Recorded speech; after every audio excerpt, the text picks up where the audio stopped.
Should you or should you not buy a $2 million property? Hi, my name is Marcus, and if you have clicked through this video, maybe you are interested to find out how you are able to buy a $2 million property in Singapore. Here are 3 important things you need to take note before deciding. Number 1, are you able to afford the down payment, stamp duty, and the legal fees for the purchase? Number 2, is your income sufficient to be eligible for the loan that is required?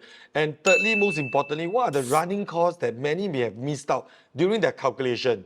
So using these 3 factors, I'll be sharing with you my personal recommendations on whether one should or should not be buying a $2 million property. Before I continue, please help me to tap the like button because this takes us very long to produce, plus it's absolutely free. So thank you in advance. Number 1, how much capital is required to purchase a $2 million property? First up, you need to know that 5% down payment has to be in cash strictly, and the balance 20% of the 25% down payment can be paid using your CPF. For the purchase of a property at $2 million, that will actually require you to have $500,000 in terms of your funds. Next, you need to consider the legal fees that will cost between $2,500 to up to $3,500 depending on which solicitor that you are using, followed by the stamp duty, which is an interesting thing in Singapore because it's sort of a form of tax, which is actually, in professional terms, is called BSD, are taxes on documents related to either the purchase or lease of properties. No matter whether you are buying or you are leasing a property, stamp duties will apply. And it works in an interesting way whereby the higher the property price, the percentage that they use to calculate the stamp duty will be higher. If you'd like to find out more, I will link it in the description below. There's actually a shorter way to calculate the stamp duty of a $2 million property, which is to take 5% of $2 million and then you minus $30,400, and that will cost you $69,600. Coming to loan eligibility, when you're buying a Singapore property, you need to always consider the total debt servicing ratio, TDSR, which limits your monthly debt repayments to up to 55% of your monthly income. Also, that includes your property loans, your mortgage loan, and also your personal credit card loans as well. Calculated at a floor interest rate of 4% and up to a maximum loan tenure of 65 years of age. Now, the question here is how much do you need to earn in order to qualify for a $2 million property here in Singapore? Assuming if you have a car installment of $1,400, which is what a Toyota Noah will cost you here in Singapore. The answer is $15,600. However, that depends on your age because your age matters a lot. For example, if you're earning $15,600 at the age of 35 years old with the car installment of $1,400, you actually qualify to buy a $2 million property, which gets you $1.5 million loan. But if you're 40 years old, you only qualify to get a loan of up to $1.36 million.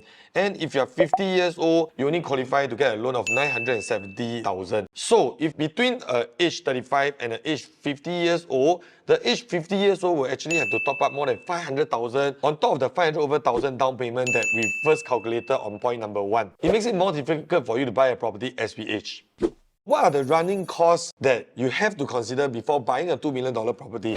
There's property tax, there's monthly installment, and also most importantly, the monthly property repayment, which may vary a lot. These are more constant running costs, which is a bit more general. However, if you have other monthly commitments like giving your parents money, your children education, or insurance and stuff like that, you will also need to consider those as well. However, for this case, we'll just use more general numbers for the calculation. Using a Seoul Acres 5-bedroom condo as an example, that costs about $2 million in today's market at the age of 35 years old. Your monthly installment will work out to be $6,904 and the monthly maintenance is $270. The yearly property tax $707, which is about $60 a month. The grand total works out to be $7,234. Considering you need to contribute $1,200 each to your CPF monthly, we will deduct $2,400 from your pay of $15,600. That works out to be a take-home pay of $13,200. That looks very scary to enter into a $7,000 plus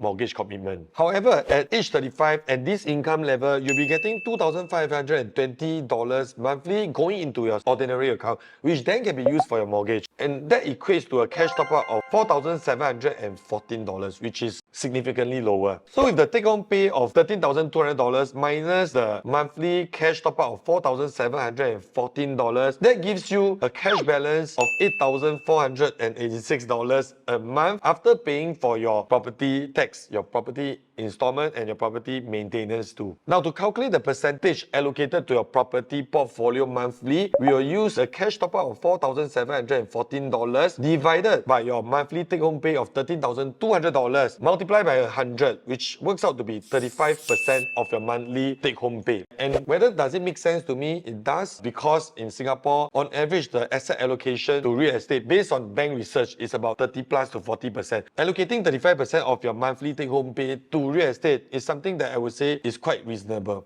Now, 35% is reasonable in theory. However, if it's a stretch to you, you may consider other options. Which brings me to the final question. Should you or should you not purchase a $2 million property based on that income? Before I go into that, if you find this video helpful so far, do consider subscribing to the channel, because actually you can unsubscribe anytime if you think the rest of the content is nonsense. Now, should you or should you not buy a $2 million property? I would say you shouldn't.